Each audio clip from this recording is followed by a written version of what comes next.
You think you understand humans, you don't. No one does, not truly, because humans are insane. I stood there, watching the last drops of blood dry on the battlefield, and I realized the truth. The Galactic Council didn't ban humans because they were dangerous. They banned them because they couldn't comprehend them. They were terrified of what they couldn't understand. And humans, they defied understanding. Other species mastered logic, perfected diplomacy, and built civilizations over millennia. Humans, they burned down forests just to roast their food. They walked into storms for fun. They hurled themselves into the void of space with duct tape and a dream, screaming YOLO, while their ship was literally falling apart around them. Do you know what a human did when cornered by a Zaltrax warbeast? A predator that ate suns and tore moons apart with its jaws. He laughed. He laughed, pulled out a grenade, tackled the beast, and detonated himself midair just to give his squad a chance to escape. That wasn't a strategy, that wasn't doctrine, that was madness, that was humanity. We calculated every variable. We planned a war with no chaos, no surprises. But the moment we engaged the Terrans, all logic crumbled. They turned their own wrecked starship into a kinetic missile. They retrofitted mining lasers into orbital weapons. They survived on irradiated planets just because they refused to die. One soldier, just one, held off an entire battalion with a sharpened pipe and sheer spite. We captured him, we interrogated him. He just grinned and asked if we had any real enemies to fight. You don't fight humans, you survive them. If they lose, they learn. If they win, they adapt. And if you think they're broken, if you think they've finally been beaten, you've made the worst mistake of your life. Because that's when they become the most dangerous. I saw one bury his brother, cry for a moment, then charge back into battle, screaming his name. They feel everything. Pain, grief, love, rage. But instead of breaking, they become stronger. Their hearts are fire, their minds are chaos, and their will, it's indestructible. We thought we could conquer Earth. We brought fleets. They brought music, memes, and Molotovs. They danced in the middle of gunfire. They sang during orbital bombardments. One even played the violin as the city burned around him, just to remind us that we could take their buildings, but we'd never take their spirit. Humans are not the strongest, not the fastest, not the smartest, but they are the most relentless. You want to know the truth? The galaxy didn't fear humans because they were different. The galaxy feared humans because, deep down, it knew if humans ever decided to fight for real, truly, completely, without restraint, nothing would survive. So yes, humans are insane, and that is exactly why they always win. Absolutely. Here's the rewritten version in a natural, cinematic narrator style, like you're hearing it from a Netflix documentary voice. Over, smooth and emotionally gripping. You think you know humans. No, you really don't. Because the truth is, no one does.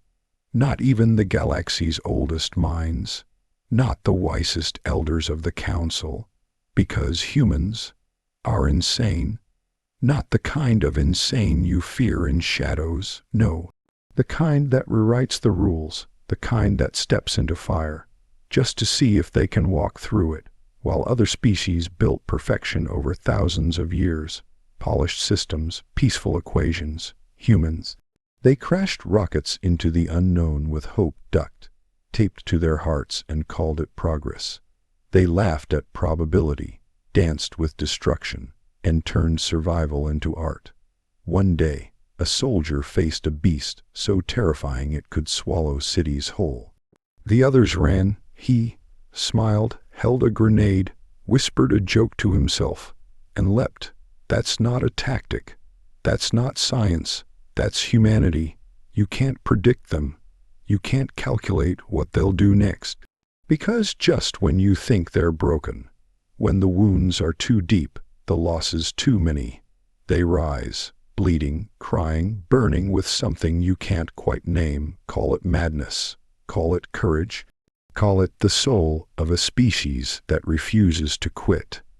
I saw them in war zones, with everything torn away, still singing. I saw one carve a weapon out of a ruined engine. Another turned his own crashed ship into a meteor, steering it into an enemy fleet with a grin on his face and vengeance in his blood.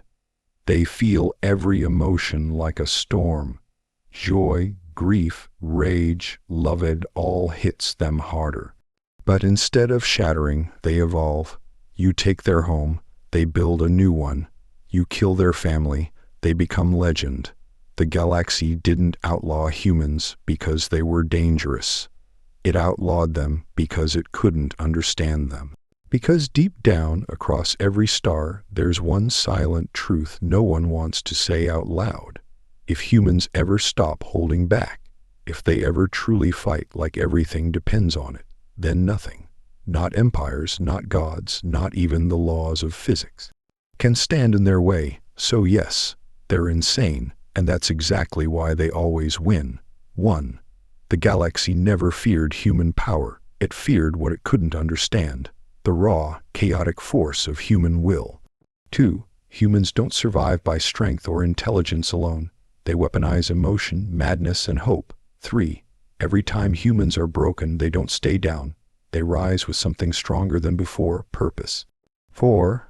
When logic ends and fear begins, humans keep laughing, because fear is fuel to them. 5.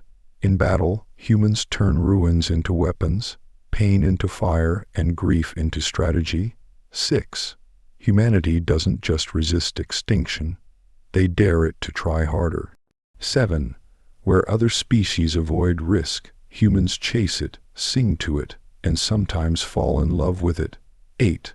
The galaxy couldn't predict them, control them, or replicate them, so it outlawed them. 9. Their greatest weapon isn't tech or muscle, it's the part of them that breaks and rebuilds stronger. 10. If humans ever stop holding back, truly stop, then nothing in the galaxy will ever be the same again. Now, here is the expanded 1,000-word segment for key point 1. The galaxy never feared human power. It feared what it couldn't understand, the raw, chaotic force of human will. They always said humans were dangerous. That was the rumor that echoed through the old archives, whispered in the smoke-filled chambers of the Galactic Council. Not dangerous in the traditional sense, not because of fleets or weapons or numbers. No, those were measurable, those were predictable. The fear of humans was different, deeper, almost spiritual. You could study war, you could calculate threat levels, but how do you measure a species that rewrites its limb? It's every time it bleeds. We didn't ban them because of what they'd done. We banned them because we couldn't explain them. I remember the first time I saw it, the thing that truly made them terrifying. It wasn't on a battlefield. It was in the aftermath. The smoke was still rising, the ground scorched black, the air heavy with grief.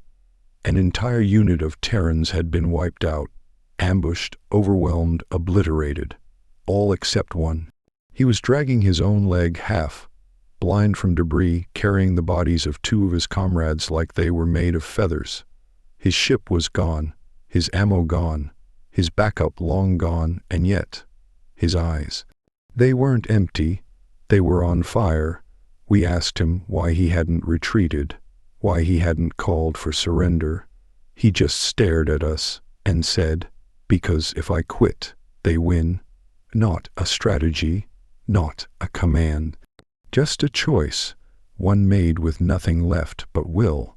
That's what they have, what none of us ever truly understood. A will so raw, so chaotic, it doesn't follow logic or training, it just burns. It's the same force that made them leap into space centuries before they were ready. That made them build rockets with metal scraps and dreams. That made them stand in hurricanes just to prove they could. They didn't wait for evolution to prepare them for the stars. They dared the stars to come meet them. We underestimated that fire because we thought we were above it. We had order, balance. They had rage, grief, stubbornness. We thought that made them unstable, but now I think we were just afraid. Because every time we pushed them to the edge, every time we bombed their colonies, sabotaged their tech, shattered their alliances, they came back, not just alive, but smarter, angrier, more creative. We designed weapons to end wars. They turned shovels into blades and laughter into resistance. One human engineer, stranded on a forgotten moon, once turned a mining drill into an atmospheric cannon using a sock, a plastic spoon, and a song about heartbreak. That story spread like wildfire, not because of the cannon, but because he survived, because he refused not to. No matter what the galaxy threw at them, plagues, wars, betrayals, they adapted, not calmly, not cleanly. They kicked, screamed, cried, but they kept going. They always keep going. And maybe that's what we feared most. Not the guns, not the numbers, but that no matter what we did, we could never break their will, because theirs isn't forged in peace or bred in calm. It's born in loss, in pain, in the darkest corners of reality where nothing makes sense. And they claw their way out screaming, "Try harder." We built perfect civilizations.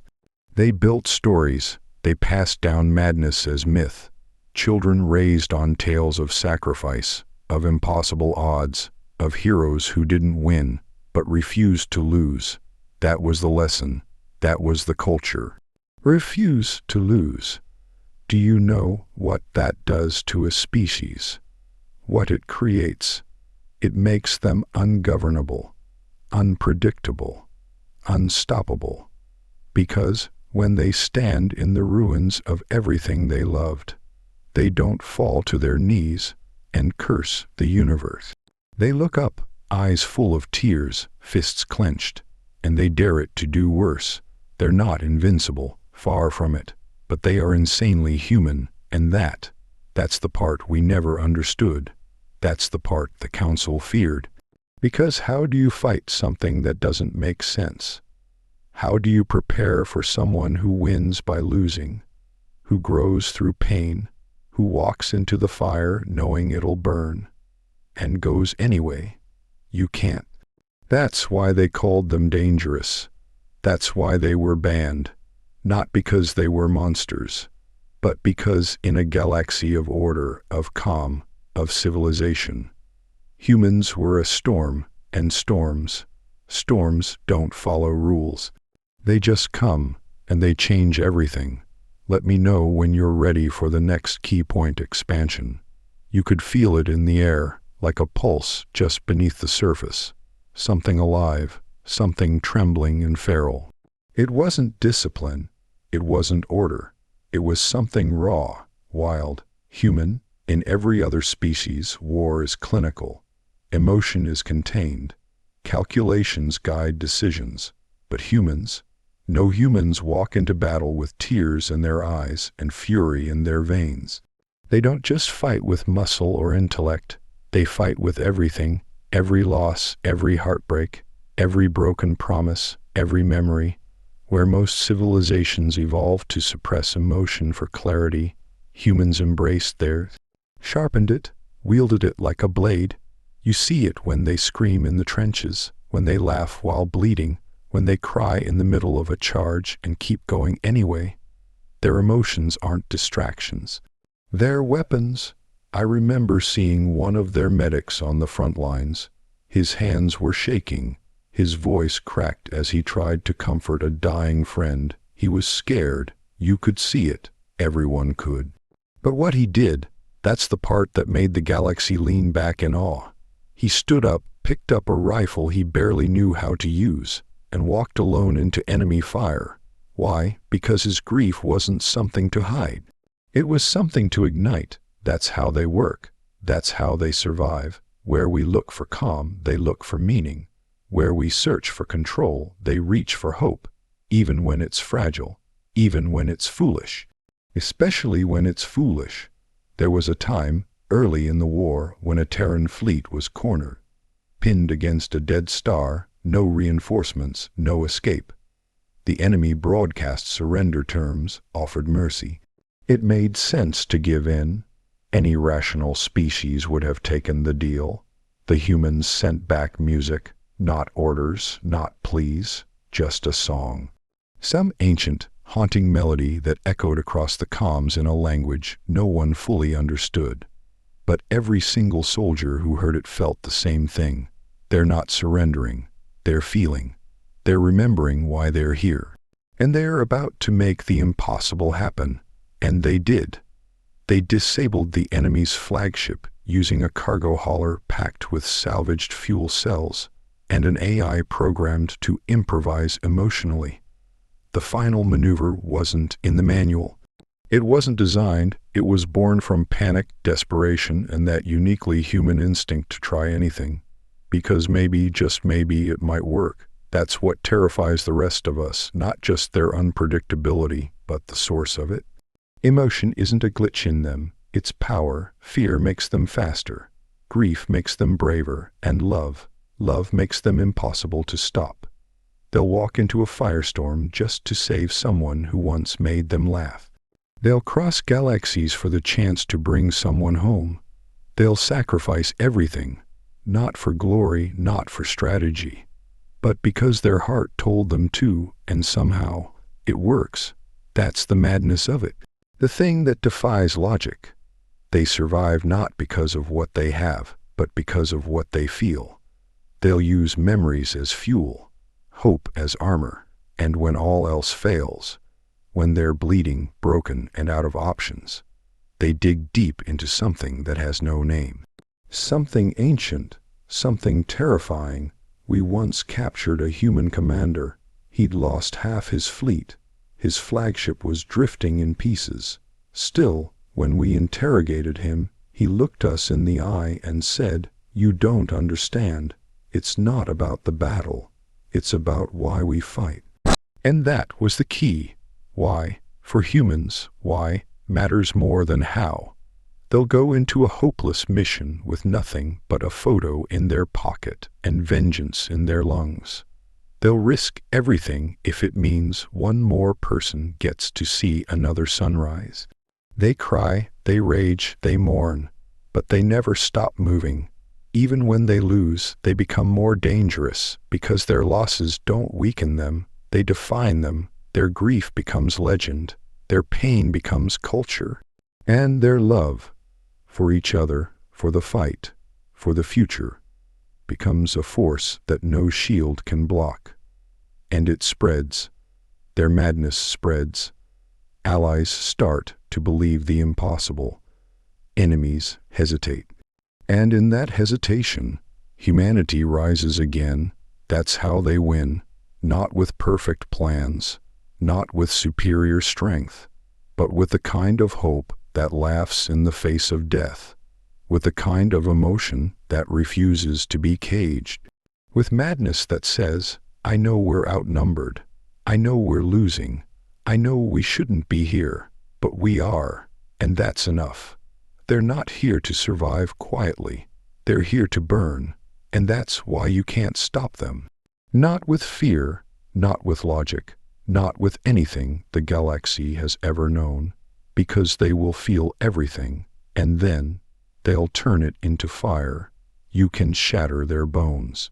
You can silence their radios. You can turn their cities into dust and erase their names from history, and still, somehow, someway, they come back. That's the thing no one tells you when you study humans. You can memorize their biology, analyze their psychology, even simulate their behaviors. But none of it prepares you for what they become after they're broken. Because when other species fall, they retreat. They mend. They protect what's left. But humans transform. The first time I saw it, I didn't understand what I was witnessing. A colony on the edge of known space, decimated by a coordinated strike. Homes turned to rubble, families lost, silence hung like smoke. I expected despair, collapse, surrender, But what came next was something else entirely. The survivors didn't flee, they rebuilt. Not quietly, not cautiously, but with fire in their eyes and urgency in their breath. They carved their dead into memorials, turned burn-out buildings into fortresses, wrote promises in the dust with their blood. One child, barely tall enough to carry a datapad, stood on a broken column and shouted to the sky, "We're still here," like it was a battle cry. And the thing is, humans don't just endure pain, they use it, twist it, shape it, somehow turn it into something more than survival, something bigger. Call it obsession, call it revenge, call it love. It doesn't matter.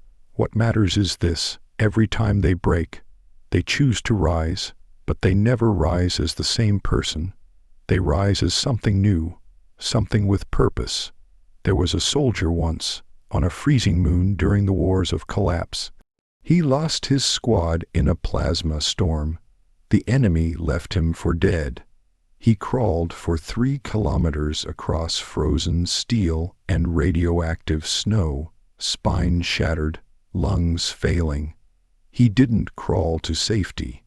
He crawled to blow up the generator that powered the enemy's artillery. Why? Because he remembered his commander's voice in the static. Because he believed, even dying, that someone else might make it out if he did this one thing. And he did. Minutes later, the enemy's cannons went dark. That's not resilience. That's transformation. That's purpose, born in the ashes of agony. They don't wait to heal before they fight again. They don't look for someone else to fix the world. They carry their scars like flags. Their ghosts walk beside them, and instead of being haunted, they are driven. One diplomat once said, "You can't threaten a species that already wakes up every day with the weight of history on their chest." Because humans are not just shaped by loss. They are defined by what they do after it. They take their trauma and forge it into new laws, new missions, new frontiers. They write songs for the fallen and launch starships, named after the ones who never came back. They swear oaths over graveyards. They find meaning in pain, not excuses, and every time they suffer, they grow. They learn faster when it hurts. They love deeper when it's fragile. They move harder when the odds say, "Don't bother." They don't ask, "Can we?" They ask, "Should we stop trying?" And the answer is always no.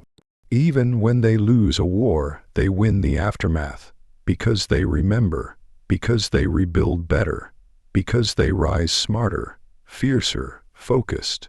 They don't just want revenge. They want evolution. I once saw a former refugee lead a rebellion that freed 12 sectors.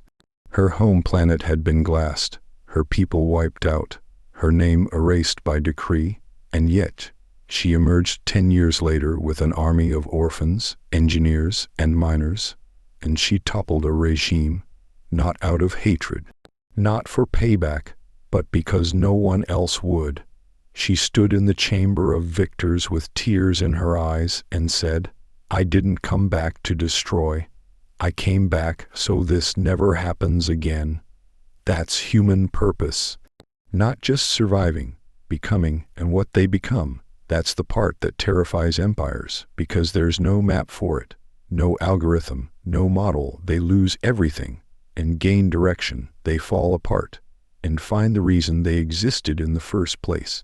You can break their ships, you can burn their books, you can tear their bodies from gravity itself, but you will never destroy their ability to rise from nothing, because to them, rock bottom isn't the end. It's where they start digging, and when they find the surface again, when they climb back, scarred and changed, they don't just want to exist, they want to rewrite the rules. Ready for key point 4. Most species recoil from fear. It's a signal, an ancient warning baked into biology. Fear says run, fear says hide, fear says survive, but humans, they smile when they're afraid. Sometimes they even laugh. And the first time you see it, it's unnerving. You think it's madness. You think their minds are breaking under pressure. But that's not it. Not even close. It's how they function.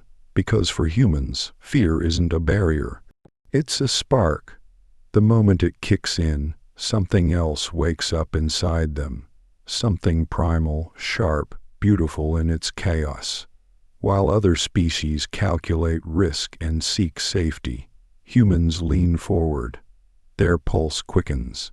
Their breath shortens. They become alive in a way that can't be simulated or copied. I once saw a squad of Terran Marines cornered on a collapsing orbital station. Oxygen leaking. Enemy troops closing in. Every exit sealed. No help coming. No victory possible. The mission was over. One of them, young, barely out of training, looked around, grinned, and said, "Well, this is going to be fun." And they all laughed, not nervous chuckles. Not panic. Real, genuine laughter. They were terrified. And somehow that made them stronger. Because in that moment, they accepted the truth. Death was coming. But fear wouldn't control them. It wouldn't cloud their minds or paralyze their decisions. Instead, they wrote it, they used it. That squad didn't just survive.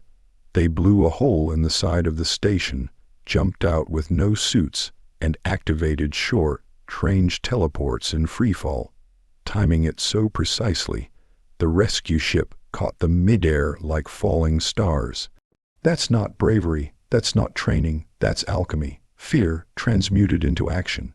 It's why humans are so hard to defeat. You can scare them, but it only makes them faster, sharper, more dangerous. They joke in the face of death not because they're foolish, but because it gives them power. It resets the mind, reclaims control. Laughter is their armor, and fear is just more fuel.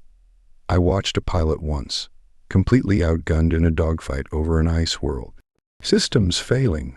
Blood leaking from his mouth, alarms screaming in his ears, no support for hundreds of kilometers, and yet, he was singing, some ancient earth tune off, key, loud, joyful. Why? I asked him later.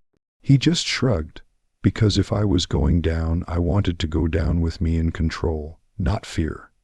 That's what makes them terrifying to fight. They won't let fear own them. In fact, they train with it. Simulate it, dance with it. They make horror movies to feel it. They jump off cliffs for fun. They build entire sports around cheating death just to know what it feels like to beat it. Where we create comfort, they create challenge. Where we avoid danger, they chase it. Not because they're reckless, but because there's something holy to them about standing face to face with fear and not blinking. It's in their myths. Their heroes are never perfect beings untouched by pain. No, they're the ones who were terrified and acted anyway. They don't pretend to be fearless. They just refuse to let fear win. There was a mission once to a derelict vessel drifting in deep space. Ghost ship, no signs of life, full of strange, dark energy signatures and unexplained anomalies. Every sane race declined the operation. The humans, they volunteered. They geared up, cracked jokes the whole flight, and when asked why they'd do something so insane, the captain said, "Because if no one else will, someone has to." That's fear, beaten into courage, and it's not always loud. Sometimes it's quiet. It's a medic in a bunker, holding back tears while stitching up another wounded soldier. It's a kid on a refugee ship, holding their little sibling close while the engines stutter. It's a scientist, hand trembling as they flip the switch that could ignite or destroy an entire planet, knowing full well they might never return. They're scared, but they do it anyway, because fear, to them, isn't the enemy. It's the companion that walks beside them in every hard choice, in every impossible moment. You don't defeat a human by making them afraid. You only wake them up. I've seen enemy commanders try psychological warfare, project terror across their networks, display overwhelming force, mock their losses in the open. And still, the humans came, bleeding, outnumbered, exhausted, and laughing.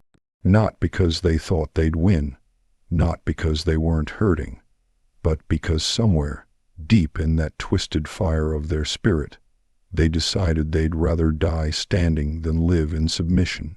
That's what fear does to them. It clarifies them, it focuses them, it frees them. So yes, fear is the end for many species, but for humans, it's just the beginning, ready to push forward with key point 5. War is supposed to be calculated, clean, in its own brutal way. You come in with plans, formations, firepower, precision, but then the humans arrive, and suddenly, nothing makes sense anymore, because humans don't just fight with what they have. They fight with what's left. You give them a ruined outpost, they'll turn it into a fortress. You leave them with a rusted pipe, they'll sharpen it into a blade. Take away their guns, their gear, their satellites. They'll fight with rocks, words, fists, and if all else fails, their own blood. I saw it firsthand during the Siege of Dravak-7. The Zarn had bombed the Terran command center into the crust. Supply lines severed, communications lost. Every protocol said retreat. Any rational species would have evacuated, recalculated, abandoned the field. The humans didn't. They dug into the rubble with bare hands, pulling out twisted metal and shattered tech. A group of engineers turned an old mining drill into an artillery cannon. A medic jury rigged a motion sensor from the remains of a child's toy and a broken wristwatch. A teenager, still in civilian clothes, climbed onto the remains of a shattered billboard, called for the others to follow. And they did. By nightfall, the ruins of that city didn't look like ruins anymore. They looked like defiance. That's what they do. They rebuild while fighting. They fight while grieving. They turn devastation into fuel. And the most terrifying part, the worse it gets, the smarter they fight. You bomb their barracks. They train in tunnels. You sever their chain of command. They operate like a swarm, fluid and unpredictable. You kill their leaders. They become leaders on the fly, in the mud, while bleeding. You can't out-resource them because they'll weaponize your wreckage. You can't demoralize them because grief only makes them angrier. And you can't break their tactics because they don't need tactics in the way we do. Their instinct is strategy. There was a scout during the last wave on Seraph's Gate. She had lost her entire squad, trapped out of ammo, bones shattered from a fall. She crawled 3 kilometers to an abandoned relay tower, using a snapped antenna as a crutch. She didn't cry. She didn't wait. She rewired the tower to explode as an enemy convoy passed, and recorded a message on loop for the ones who didn't make it. That explosion saved over 100 lives. That's what grief becomes in human hands. Purpose, fire, victory. They fight like every memory is a blade, like every ghost is watching, like every death must mean something. And they carry it all, not with sorrow, but with intention. They don't pretend they aren't hurting. They just move anyway, limping, screaming, laughing, doing whatever it takes. You'll never see another species pick up the helmet of a fallen friend, wear it into battle, and name an entire battle plan after them. You'll never see anyone else etch the names of the lost onto missile casings before launch. You'll never see anyone else fight a war to honor the dead, not just to defeat the enemy, but with humans. That's standard procedure because to them grief isn't a reason to stop. It's the reason they never do. They'll bury their people in the morning and return to the battlefield by noon, eyes red, jaws clenched, hearts burning. They'll fight with songs, with symbols, with rage, with silence. Whatever they have left, they'll use it. Whatever they've lost, they'll remember it and make the enemy pay. And when you think they have nothing, no reinforcements, no ammo, no hope, that's when you're in the most danger. Because they're the most creative when they're cornered, the most focused when they're grieving, the most deadly when they've got nothing left but the will to win. We once thought we'd cornered a Terran resistance cell in the ruins of Novus A. Their numbers were down to a few dozen, starving, injured, armed with salvaged farming tools. We sent a full battalion to crush them. By morning, half our force was gone, and the other half never talked about what they saw. They had turned broken solar panels into light weapons, repurposed irrigation pumps into pressure mines. One of their medics used crushed glass and fabric to create smoke bombs so thick our targeting systems failed. The commander coordinated the entire assault from beneath a collapsed metro station, using street graffiti as a communications code. They weren't just surviving. They were reclaiming the battlefield. That's what you have to understand. For humans, war isn't about power. It's not about superiority. It's about meaning, about turning loss into legacy, about making damn sure that the ones who died didn't die for nothing. And when they find that why, that sacred purpose stitched from pain, there is no force in the galaxy that can stop them. Not because they're the strongest, not because they're the smartest, but because they've already lost everything, and they refuse to lose what little remains. Ready to continue with key point 6. Most species cling to life. It's an instinct, basic, pure, almost sacred.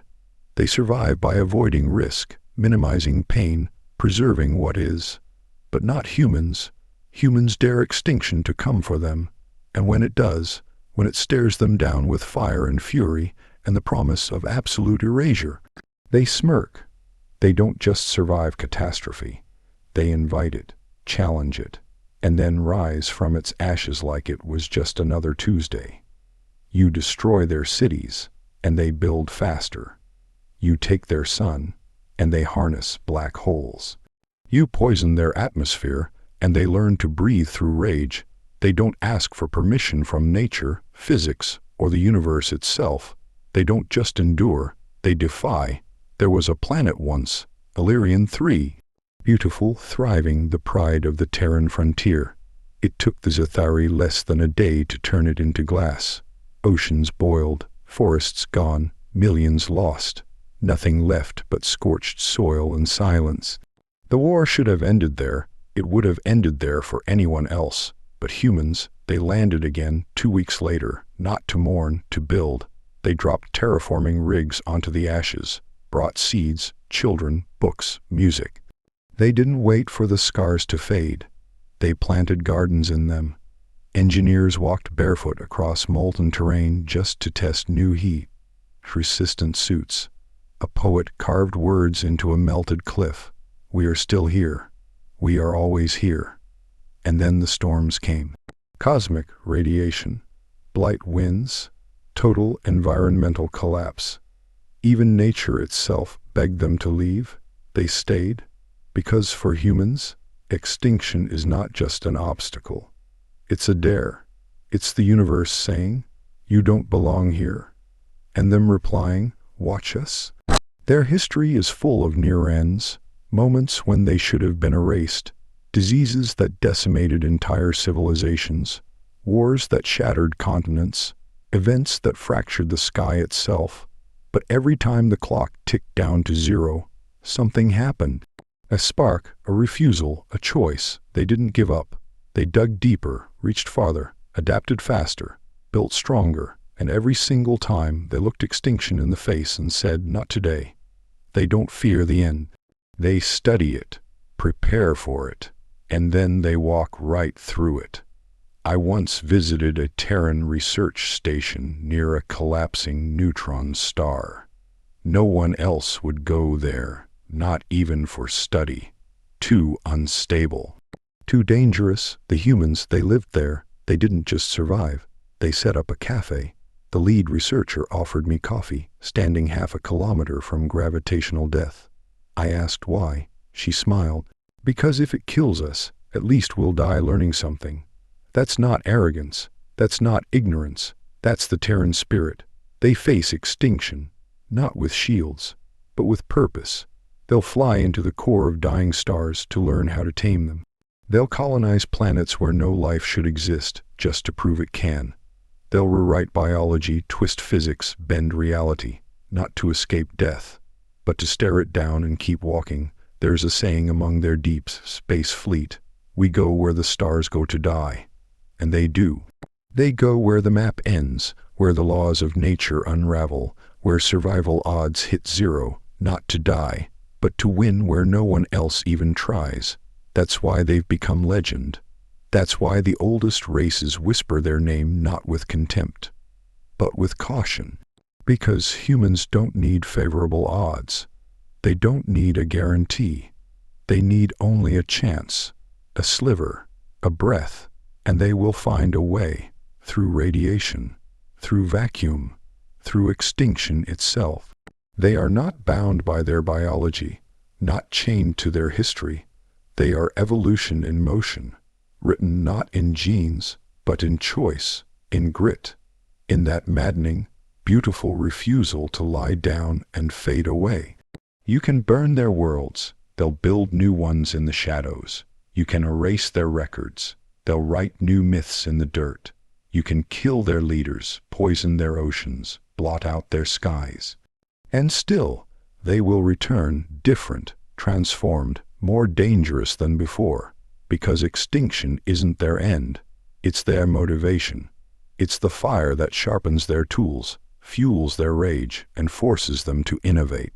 It's what makes them brave enough to sacrifice, bold enough to love in the face of collapse, foolish enough to hope when hope is long dead. And that hope, that's the secret, because when the end comes for them, and it will again and again, they won't run. They'll stand there, bare hands, broken bodies, battered hearts, and smile, because they know something the galaxy keeps forgetting. You cannot erase a species that refuses to be written out. Let me know when you're ready to dive into Key Point 7. Most civilizations teach caution as virtue. Risk is the enemy, something to be managed, minimized, or avoided altogether. Entire galactic treaties were written to preserve that sacred idea, stability above all. But humans, no, they were born with their foot on the edge and their hearts screaming toward the void.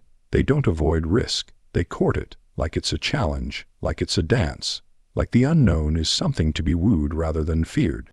While the rest of the galaxy designed systems to keep danger out, humans built stories about diving straight into it. They put their gods on mountains and then climbed them. They put monsters in the sea and then sailed anyway. They heard legends of dragons and then spent centuries looking for them. You give a human a map marked "Do Not Enter," and you might as well have written "This way to adventure." They'll go smiling, sometimes singing. I once met a Terran pilot who flew a solo expedition into the gravitational chaos of the Fural Rift, an anomaly that had swallowed 2 fleets and half a planet. Every scientific model screamed death. But she loaded her ship with supplies, strapped a photo of her grandmother to the dashboard, and said, "Well, someone's got to see what's in there." She survived, barely. She came back with 1 engine, fractured ribs, and a grin that could split galaxies. When I asked her why, she just said, "Because no one else had." That's what drives them. The unknown doesn't terrify humans. It seduces them. They can't stand a mystery. They can't resist the impossible. Risk is their language. Danger is a rhythm they've learned to dance to. They throw themselves off cliffs just to feel gravity let go, dive into oceans that haven't been mapped, build machines that scream and burn and launch them into nothingness, and they celebrate it. Other species prepare for centuries before making a leap. Humans leap first, and build wings on the way down, and when it doesn't work, they try again. They've turned failure into a form of art. They've made it sacred. No other race in the galaxy crashes more spectacularly. and learns more from it. They keep charts of failed missions next to plaques of their greatest achievements, because to them, failure isn't a warning. It's proof that they were brave enough to try. I watched a documentary once, made, of course, about mountain climbers, not for conquest, not for money, just because the mountain was there. In every interview, their eyes lit up like they were in love. With the wind, with the danger, with the edge. That's the thing. Sometimes they fall in love with risk. It's not just the adrenaline. It's not just the thrill. It's that risk demands everything. Focus, commitment, courage. It asks them who they really are, and they like that question. They seek it in everything, from sports to science, from relationships to rebellion. There was a rebel commander once, outgunned and outmaneuvered by every metric. The enemy offered surrender, broadcast the odds, listed the cost of resistance in cold, brutal numbers. She broadcast one sentence back, "Then let's see how far I can push it." And she did. She pushed it into legend. Because humans don't just take risks. They shape themselves through them. It's how they evolve. It's how they grow. The edge, the flame, the uncertainty. It sculpts them into something more. Even in peace, they chase it. You'll find them base, jumping, free, climbing, racing prototype engines that could kill them in a blink. Why? Because risk reminds them they're alive. It strips away pretense, focuses the soul, puts every heartbeat under a spotlight and says, "Now, this is real." They don't want comfort forever. They crave challenge. They seek storms. They invent danger when the world gets too quiet.